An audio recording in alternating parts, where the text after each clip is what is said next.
چونکہ آنکھیں نہیں رجتی پیٹ بھر جاتا ہے، آنکھیں نہیں بھرتی۔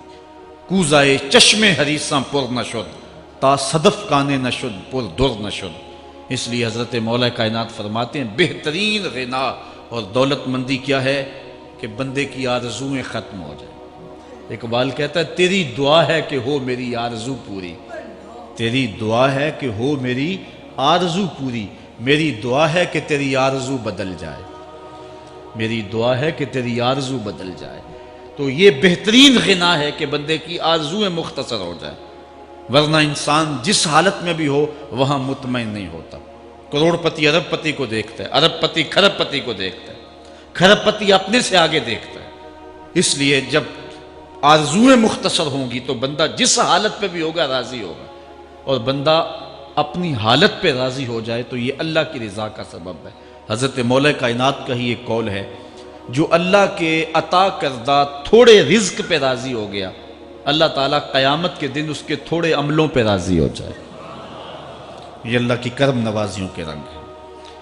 حضرت مولا کائنات کی ایک اور حکمت آمیز بات سنیں، فرما رہے ہیں سیئات تسوء کا خیر عند اللہ من حسنۃ توجب کا، وہ برائی جو تجھ کو پریشان کر دے، دکھی کر دے، اذیت میں مبتلا کر دے، وہ گناہ جو تیرے ضمیر پہ بوجھ بن جائے، تو اپنے آپ کو حقیر سمجھنے لگ جائے، چھوٹا سمجھنے لگ جائے، گناہگار سمجھنے لگ جائے، جس برائی سے تجھے دکھ پہنچے وہ اس نیکی سے بہت اچھا ہے وہ تیرا برائی کرنا جو تجھے تکبر میں مبتلا کر دے۔ جس نیکی سے تو متکبر ہو جائے، انسان کو انسان نہ سمجھے، مخلوق کو کیڑے مکوڑے سمجھے، اپنے سجدوں پہ ناز کرے، ان سجدوں سے وہ برائی بہتر ہے جو تیرے اندر عجز پیدا کر دے، تیرے اندر نرمی پیدا کر دے، تیرے اندر جو ہے وہ ایک رقت پیدا کر دے۔ وہ برائی جو ہے وہ اس نیکی سے بہتر ہے۔ حضرت مولا کائنات کا ایک اور فرمان دیکھیے، لا غنا کل عقل ولا فقر کل جہل ولا میراث کل ادب ولا ظہیر کل مشاورہ۔ کتنی خوبصورت باتیں ارشاد فرمائیں۔ فرمایا عقل جیسی دولت کوئی نہیں، عقل جیسی دولت کوئی نہیں ہے، اور جہالت جیسی غربت کوئی نہیں۔ جو شخص جاہل ہے وہ کروڑوں میں بھی کھیلتا ہے تو وہ غریب ہے۔ اللہ نے عقل کا چراغ دیا ہے تو اس کے پاس دولت نہیں بھی ہے تو عقل بہت بڑی دولت۔ تیسری بات ولا میراث کل ادب، اور ادب جیسی وراثت کوئی نہیں۔ ایک بندے کو ادب کی دولت مل گئی تو اس کو سب کچھ مل گیا۔ آج جس دور میں ہم جی رہے ہیں اس دور میں ہم سے ادب چھینا جا رہا ہے، بڑی باریک سازشیں ہو رہی ہیں، آنکھوں سے حیا نکالا جا رہا ہے، بوڑھوں کا، بزرگوں کا۔ یہ ماہ رمضان کا کتنا حیا ہوا کرتا تھا، اگر کوئی بدقسمتی سے روزہ نہیں رکھتا تھا تو وہ سامنے کبھی کھاتا ہی نہیں تھا، اسے رمضان کا حیا مارتا تھا۔ لیکن آج لوگ کھلے بندوں نہیں کھا رہے، حیا ہی اڑ گیا آنکھوں سے۔ اس طرح اہل بیت کا حیا آنکھوں سے نکل گیا، اصحاب رسول کا حیا آنکھوں سے نکل گیا، نبی کا حیا لوگوں کی آنکھوں میں نہیں رہا۔ بے ادبی کو فروغ ہے، اور نبی کے بارے میں ایسی ڈٹائی سے بات کرتے ہیں جس طرح عام آدمیوں کو۔ یہ بے حیائی کا اور بے ادبی کا دور ہے، جبکہ ادب ایک بہترین وراثت ہے۔ اگر آپ مجھے پوچھیں کہ دین کیا ہے، ایک تو ہے کہ 3 گھنٹے کا واز کیا جائے کہ دین یہ ہے، اور ایک ہے کہ 2 لفظوں کے اندر بتایا جائے دین کیا ہے۔ تو اگر 2 لفظوں میں بتانا چاہوں تو اقبال کا لہجہ ادار لینا پڑے گا۔ اقبال کہتا ہے دین سراپا سوختن اندر طلب، انتہائش عشق آغازش ادب۔ طلب محبوب میں تڑپنے کا نام دین ہے، ادب سے شروع ہوتا ہے عشق پہ ختم ہو جاتا ہے۔ جس دین میں ادب نہیں ہے وہ دین نہیں، چاہے صحابہ کا ادب نہیں، چاہے اہل بیت کا ادب نہیں، چاہے انبیاء کی ذوات کا ادب نہیں، چاہے والدین کا ادب نہیں، دین نام ہی ادب کا ہے۔ تو یہ دولت اس وقت چھینی جا رہی ہے، اور بڑی تیزی کے ساتھ قوم کے اندر بے ادبی کو فروغ دیا جا رہا ہے۔ نئی نسل کی حفاظت کریں، اپنی اولاد کو محفوظ کر لیں، ان کے عقیدوں کی صحت کا التزام کریں، کہیں ایسا نہ ہو کہ ان کی زبان لمبی ہو جائے اور ولیوں پر، نبیوں پر اور حضور علیہ الصلوۃ والسلام کے اصحاب پر اور حضور کی آل پر وہ زبانیں تان کھولیں، اور جس کو جو ہے وہ استنجے کا بھی پتہ نہیں ہے وہ انبیاء کے علم پہ گفتگو کر رہا ہے۔ شرم نہیں آتی کس کا علم تول رہے ہو، کس کی ذات کو ناپ رہے ہو، ڈٹھے ورق قرآن دے پھول سارے، تیری شان جیا نہیں کوئی ہو ڈٹھا، تیری شان دا کرے مقابلہ جیڑا انہوں عاشقاں اصلی چور ڈٹھا۔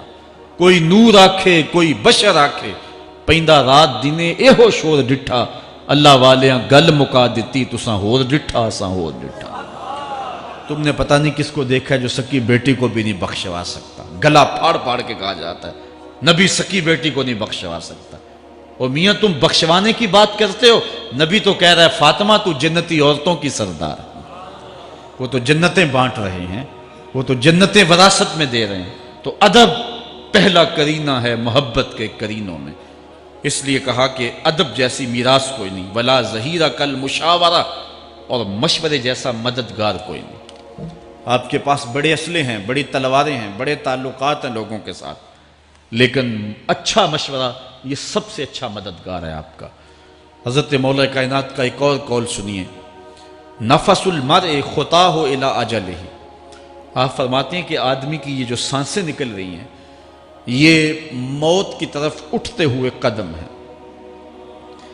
دوسری سانس تب آتی ہے جب پہلی ختم ہو جاتی، تو پہلی سانس کی موت، دوسری سانس کی زندگی ہے۔ وہ کیا کسی نے کہا زندگی نام ہے مر مر کے جیے جانے کا، یہ ایک بار ہم ایک سانس کو کاٹتے ہیں تو دوسری سانس آتی، جب تک پہلی سانس موجود ہے دوسری نہیں آئے گی۔ تو حضرت مولا کائنات فرماتے ہیں یہ موت کی طرف اٹھتے ہوئے قدم ہے۔ آپ رکے ہوں اشارے پہ تو ہمارے یہ پنڈی بائی پاس پہ جو اشارے لگے ہیں یہ 125 سے بھی چلتے ہیں، 125 سے پیچھے آ رہے ہیں، 20 سے 25 سے 50 سے 100 سے 125 سے پیچھے آ رہے ہیں۔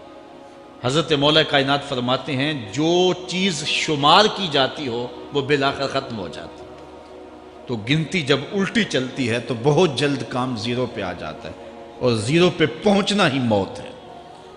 تو زندگی کی یہ سانسیں یہ الٹی چل رہی ہیں، اور میں اور آپ لمحہ لمحہ موت کے قریب ہو رہے ہیں۔ ہم جو ہے وہ اپنی زندگی کی سالگرہ منا رہے ہیں، ہم کہتے ہیں کہ ہم اتنے بڑے ہو گئے، میاں بڑے نہیں ہوئے، چھوٹے ہو گئے، موت بالکل قریب آ گئی ہے۔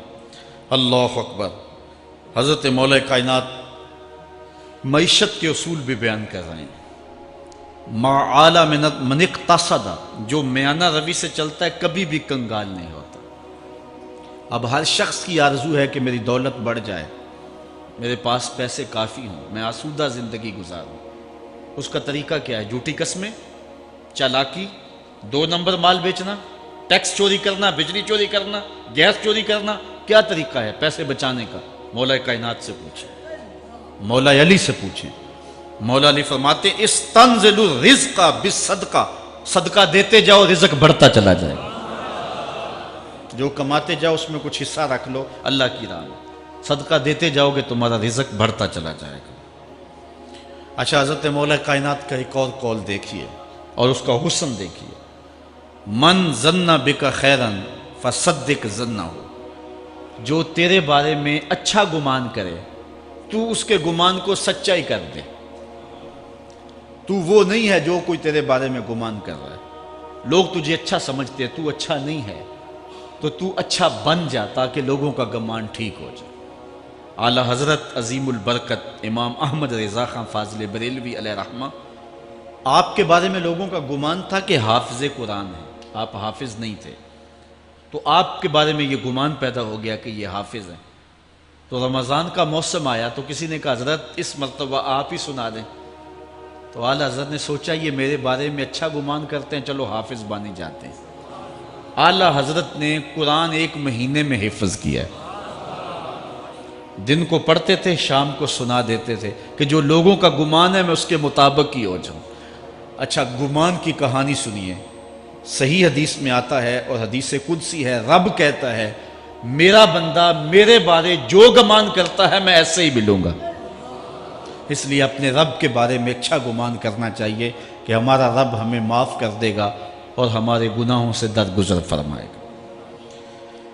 حضرت مولا کائنات کا ایک اور حکمت آمیز جملہ سماعت کیجئے، من عظم صغار المصائب ابتلاہ اللہ بکبارہا، چھوٹی سی مصیبت آ جائے جو بندہ واویلا شروع کر دے، مصیبت آ گئی، چھوٹی سی بیماری آئے تو شور کرے، چھوٹی سی مصیبت آئے تو شور کرے، اللہ اس کو پھر بڑی مصیبت میں مبتلا کر دیتا۔